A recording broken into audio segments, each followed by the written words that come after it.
Oui, Monsieur le Président, mes chers collègues, quelques mots dans ce débat qui s'organise sur la suite de l'intervention de notre collègue Romain Dost. Est-ce qu'on peut faire table rase du passé en tout? Alors sur les estrades, oui, on peut faire table rase du passé de tout, c'est très rapide.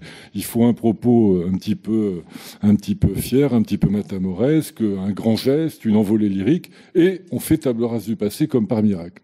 Est-ce que dans la vraie vie, on peut faire de la même manière table rase du passé? Eh bien non, surtout quand ce passé a 40 ans. L'histoire de la déviation du Taillan, c'est 40 ans. C'est 40 ans avec des travaux engagés, avec une perspective réalisée, avec des gens et des habitants du Taillan qui souffrent, avec des congestions qui sont insupportables. Qui voudrait avoir des centaines et des milliers de camions par jour dans son centre-ville? Il y a vraiment un problème et il fallait le traiter. Et la résolution de ce problème était engagée. Alors oui, il a fallu aller au bout. Est-ce que, par principe, on est amoureux des déviations? Est-ce qu'on veut mettre des déviations partout comme il y a 50 ans? Ben non, évidemment. Il y a un peu de bon sens dans toutes les têtes de cette Assemblée, y compris parmi les têtes de Gironde Avenir. Et donc, on ne veut pas mettre des déviations partout. On n'a pas d'amour pour le bitume et pour les déviations. Simplement, il faut traiter la question. Et puis, il y a la question du Médoc. La question du Médoc, je pense que même Pascal Gaud doit être d'accord avec moi, sur lequel, quand même, tous, quelles que soient les majorités, on s'assied depuis 30, 40, 50 ans.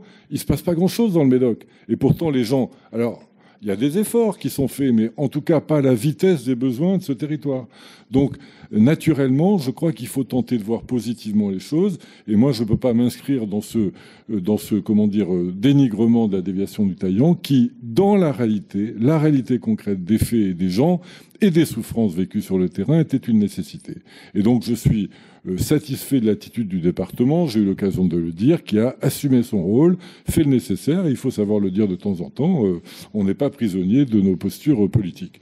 Alors après, pour le reste, oui, il faut aussi...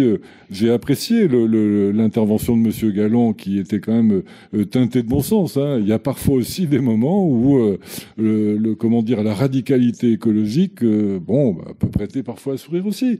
Il n'y a pas que la radicalité bitumière qui prête à sourire.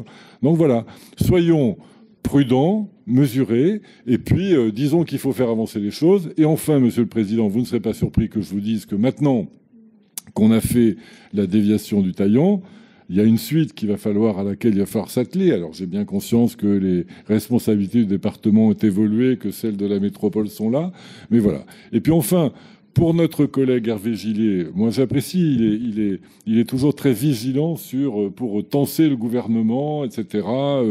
Pas laisser 3 semaines à un propos présidentiel pour se concrétiser. Bon, enfin bref, très bien.